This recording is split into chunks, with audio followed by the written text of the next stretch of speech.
if you can do the things every day consistently, your body is going to reward you. It wants to get used to that circadian rhythm. It wants to, there's a reason when you go out and drink and you're hungover and you feel like crap the next day and feel like you woke up in a dumpster, like that, there's a reason, because your circadian rhythm's all jacked up.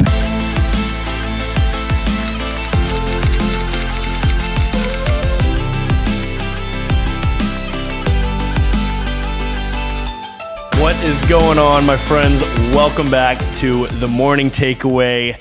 I am feeling a little bit under the weather here on this afternoon that I'm recording this. So bear with me as we get through this podcast together. You know, I want to kind of jump into a few things. I'm going to have my phone. I've got my list of fun stuff to talk about today on the podcast, and I really just want to kind of run through these, give you something to chew on, and hear your thoughts below. And if you take something away, share it with somebody that you love, that you care about, that you think might take something away with it. And you know, if you are struggling to build momentum and maybe in a rut, I know I talk about it a lot, but I feel like I can relate to that because I've been there so many different times, and everybody has their own little ways of being in a rut, you know, whatever it might be. We all kind of get in ruts every single day, little by little, but it's about creating consistency and the momentum to keep going through those, and how we ultimately create productivity. And that's what I want to talk about today.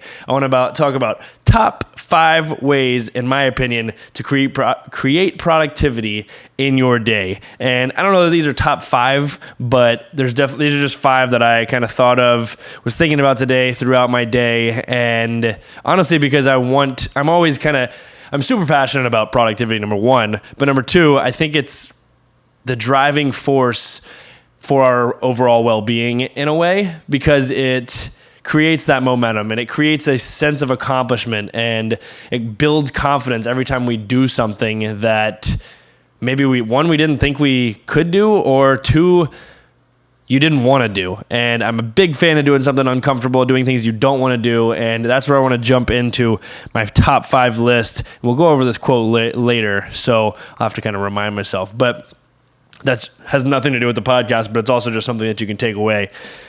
Another takeaway on the takeaway. So let's get right into it. My 5 little points that I would like for you to take away or just chew on. So number 1, make a schedule the night before. Number 2, create a morning routine that works for you. Take a power hour or take 30 minutes. Put yourself first. Number 3, make a to-do list. 4, be conscious of your self-talk. And number 5, be kind. So now I want to jump into each one of these. I have kind of some notes written down, but making a schedule the night before. In my opinion, your productivity the next day always starts the night before. If it's the same idea as having a vision and, you know, having goals and dreams, and if you visualize these things, like I'm a firm believer, they can come true, right? But how do you get to the big picture if you don't take care of each and every single day, right? So, and I preach about that a lot, but creating the schedule the night before is ultimately it's a pathway to having structure the next day. No one likes to go through life like, oh, what am I going to do next? And then you end up taking a nap, and believe me, I've done it.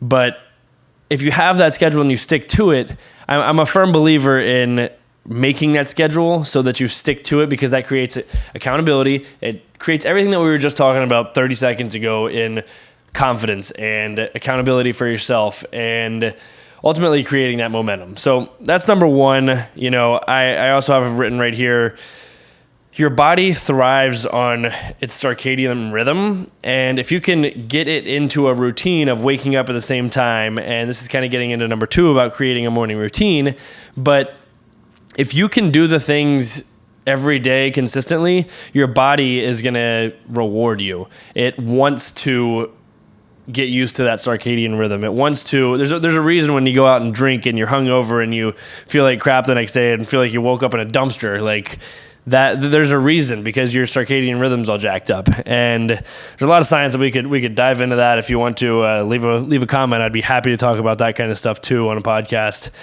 Talk about getting some like scientists or some people that really study that stuff on here too. That'd be we're going to get there. But let's go ahead and get into number 2, where it says create a morning routine, take a power hour, 30 minutes, whatever it might be, take it to yourself. I'm a huge believer in this. I heard it from a guy named Jim Quick, KWIK. He talks about taking a power hour in the mornings. And what that means is don't look at your phone, don't check emails. And for me, I do look at my phone. I wake up and I put on a motivational video, just kind of like feed the brain. But I never try to get on social media right when I wake up. We don't want to flood your brain with other people's needs first, because those first 20 minutes of when you start your day, that's when you're most creative. 2, that's when you're starting your day. You don't want it to put other people's needs first when you're checking emails, checking texts, checking everything else that's in our lives that we are doing throughout the rest of the day, because that's just going to put more stress on us as soon as we wake up. And it's another thing to take in as soon as we wake up, right? Create the time in the mornings for yourself so that you can prepare yourself to have the best day possible. So that's creating a morning routine, whatever that works for you. For me, it's journaling, reading, getting my coffee, and, well, now, coffee sometimes, and then going on a walk and feeding my brain with some kind of motivational video or learning something or whatever it may be. I always love to pop on a podcast and learn something new about the liver or circadian rhythms or whatever it might be. So create something that works for you. And that also gets into making a to-do list. That's number 3.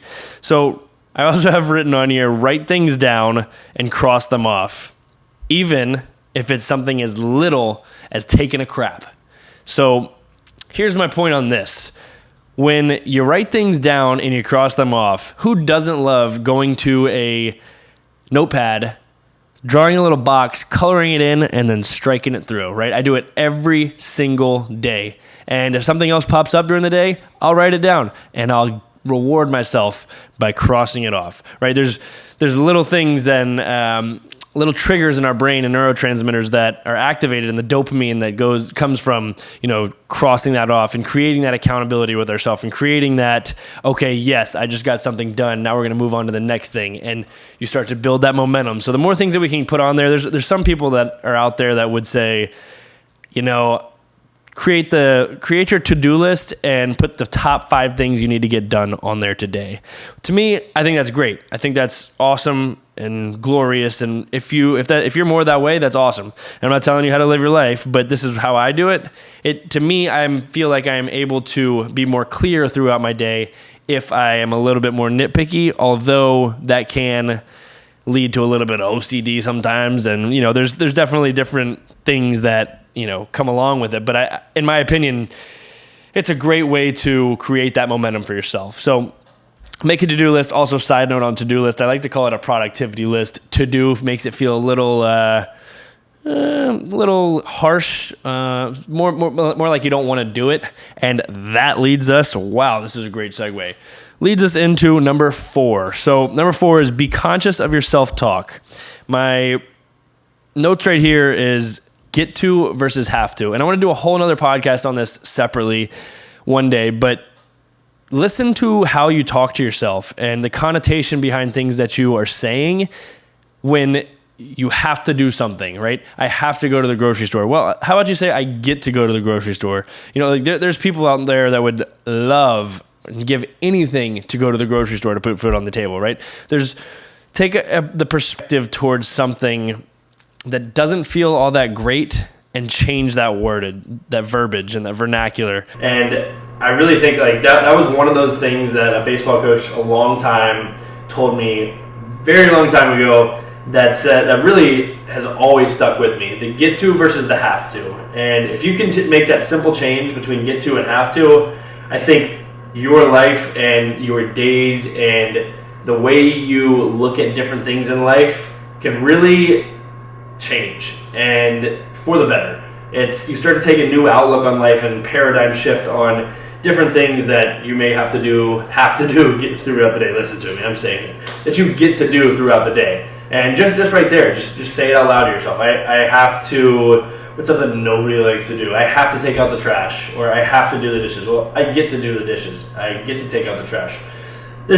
and that's such a minute example, but if you can just start to catch yourself and maybe, I have to go to the in-laws, or I get to go to the in-laws. Well, now we're going to make that experience a little bit better, right? We're telling ourselves that it's going to be better subconsciously. So that's number 4. I also have written down here, if you remember a long time ago, I told you, if you're having a hard time with motivation, say to yourself out loud, I am excited to do this. It's kind of the same idea. It's just I find myself more conscious being able to recognize when I hear myself say have to and changing that to get to. And I will literally do it in the middle of a sentence sometimes, like with my friends, and they're just like, look at me like I'm a weirdo, but it's like, hey, well, whatever works for you. So number 5, we're going to get into our last one, is just be kind. And I took this one today. It was my intention in my journal, actually, to be kind. And I did a podcast a few weeks ago on this subject, but I was listening to Gary Vaynerchuk talk, and he prides himself in his business on being kind to people. And I think that is the coolest thing ever. Because if you look at a corporate business or just business in general, and you think about who's at the top, and for him it's Gary Vee, and he's built his, I don't want to say success, I don't like that term all that much, but he's built his group of people and his wealth of relationships through being kind, and that organically helps him grow as a human being and in the business world. And I think that is something that we can take away each and every day. I know it's something so simple, and you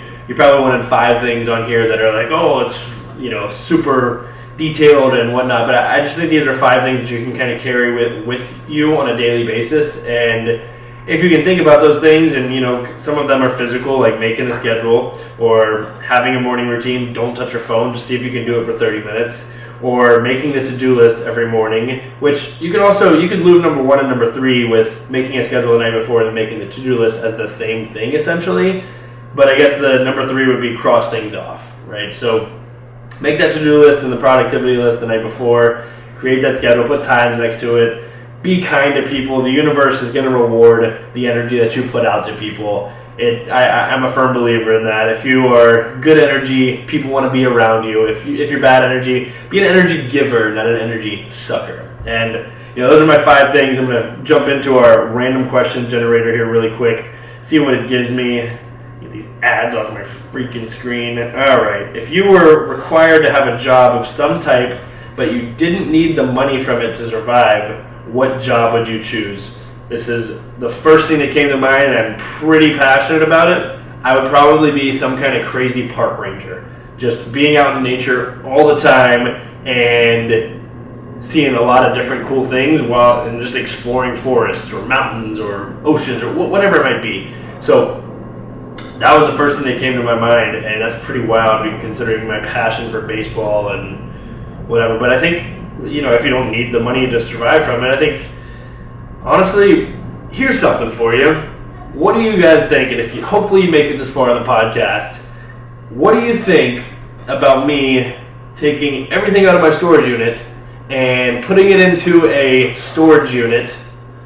Did I just say storage unit and storage unit? Well, I'm having a brain fart. What do you think about me taking everything out of my apartment, putting it in a storage unit for a year, not having a home base, and having a trailer where I put all my fitness equipment in the back of the trailer, and I drive in my big 4Runner and go from every park in, I don't know, maybe hit like one national park in every state and vlog it and do a YouTube video on every trip that I do so that you can see the scenery, as well as staying in shape on the road and how to eat and just that whole adventure. I think that'd be super freaking sick. I think that would be my number 1 goal. We're gonna make it happen. You know what? I gotta start putting the plan in action. Anyways, that was just a totally random thought. But what do you think about that? Anyways, getting sidetracked from the random question and top 5 ways to increase your day and your productivity. But let's loop back in. I didn't set a reminder, but last quote. And I'm hoping that they figure out it's all about the scenery along the route. Wow, that loops into a random question generator and idea I have. But my buddy was here over the weekend. He wrote that. It's from a song, and pretty sure it's called Paradise. But that's such a good quote. It's just I just wanted to keep it up there because I've been loving it since he left. But just good vibes, and I'm hoping that they figure out it's all about the scenery along the route. You gotta look that song up by Quinn XCII. Anyways, all right. I hope you took something away, and if you did, if you don't mind sharing it, don't forget to like, comment, and subscribe because I love you, and I hope you take something away. And if you do, share it with your friends, your loved ones, anybody. And with that said, I'll talk to you soon. Have an awesome day, and don't forget to smile.